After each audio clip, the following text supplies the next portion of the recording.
We often have an idea of what we want to bring into our life, have a vision of who we want to be, have a desire. But the biggest thing that's blocking us from stepping into that truth is the belief. Now, if these negative beliefs are very strong in you, then how can you possibly create a loving, joyous, prosperous, healthy life? Somehow your subconscious beliefs would always be contradicting you and making sure you do not obtain your goals. I find that resentment, criticism, guilt, and fear cause more problems in our bodies and in our experiences than anything else. These feelings come from blaming others and not taking responsibility for our own lives. You see, if we are all responsible for everything that happens in our lives, then there is really no one to blame. Whatever is happening out there is only a mirror of our own inner thinking. When we have a problem, a difficulty, a struggle that is located inside, and we're looking for the solution outside, someplace outside of ourselves. It would be like going to the doctor and telling him all of your symptoms. And the doctor says, oh boy, you've got a lot of symptoms. And he starts writing out prescriptions. You need a prescription for this symptom, you need a prescription for that symptom. And finally, he gets this 4 or 5, and you go to walk out, and you say, well, I'd like my prescriptions. He said, no, I'll give this one to your mother-in-law, and I'll give this one to your neighbor, and I'll give this one to your daughter, and I'll give this one to your father. And, I mean, you're the one with the struggles and with the difficulties, expecting somebody else to change or something outside of you to get better in order for you to make your life work is something you have to really take a hard look at. It's in here. We have to feel love for ourselves and love for life in order for us to have love in our life. And so then to instruct people how to teach their body emotionally how that future could feel like before it's made manifest. If they do it properly, their body as the unconscious mind begins to believe it's living in that future reality in the present moment. And they're beginning to signal new genes in new ways that begins to change their body to look like the event has already occurred. So we need new ways of thinking, new ways of living, and it comes down to something very simple. The most simple is about love. The bottom line, do we love ourselves enough to live our lives in a way that gives our bodies what they need to do what they know how to do really well? Do we love ourselves enough to live and to think in a way that allows the best version of ourselves and the best versions of our families and communities to come forward? So when you stand in this place of knowing that if this time-space reality has created within you a desire for something, this time-space reality will deliver the goods to you. So when you stand in that knowing and then you couple it with your belief in your righteousness or worthiness to receive it. When you're putting in a wish and a desire, put it in as if you already have it. I am healthy. I am a good relationship person. I have a great job. What's that? I say, it's like I already have it. And yet most people don't have it. So they'll say, I want a great job. I want a great relationship. I want to be healthy. And I go, make a recording of those words. We just said that. I want to be healthy. Today, right now, Tuesday, we're going to make a recording.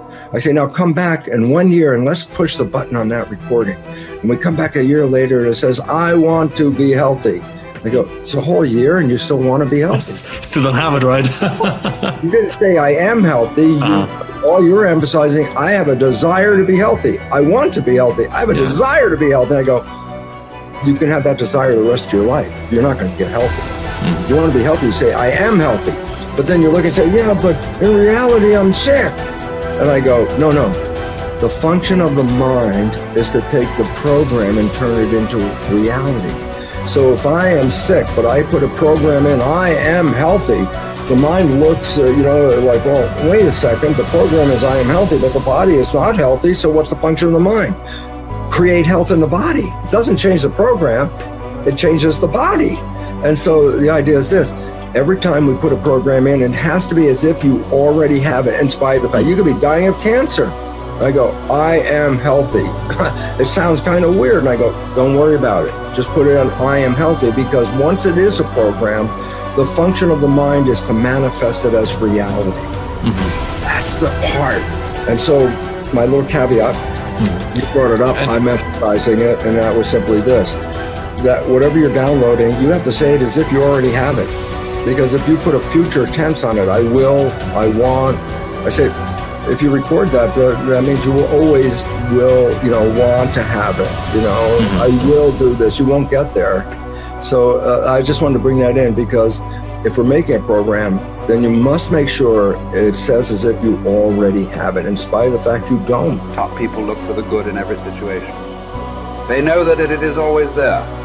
No matter how many reversals and setbacks they experience, they expect to get something good out of everything that happens to them. They believe that every setback is part of a great plan that is moving them inexorably toward achieving the great success that is inevitable for them. If your beliefs are positive enough, you will seek the valuable lesson in every setback or difficulty. You will confidently believe that there are many things that you have to learn on the road to achieving and keeping your ultimate success. You therefore look upon every problem as a learning experience. Napoleon Hill wrote, "Within every difficulty or obstacle, there is the seed of an equal or greater advantage or benefit."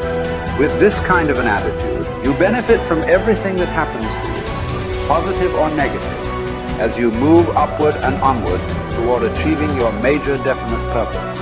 There is a law of reversibility in psychology and metaphysics that says you are more likely to act yourself into feeling a particular way than you are to feel yourself into acting. What this means is that when you start off, you may not feel like the great success that you desire to be. You will not have the self-confidence that comes from a record of successful achievement. You will often doubt your own abilities and fear failure. You will feel that you are not good enough, at least not yet. But if you act as if you were already the person you desire to be, with the qualities and talents that you desire to have, your actions will generate the feelings that go with them. You will actually act yourself into feeling the way you want to feel by the law of reversibility. If you want to be one of the top people in your business, dress like the top people, groom like the top people, organize your work habits the way they do. Pick the most successful people in your field and use them as your role model. If possible, go to them and ask them for advice on how to get ahead more rapidly. And whatever advice they give you, follow it immediately. Take action.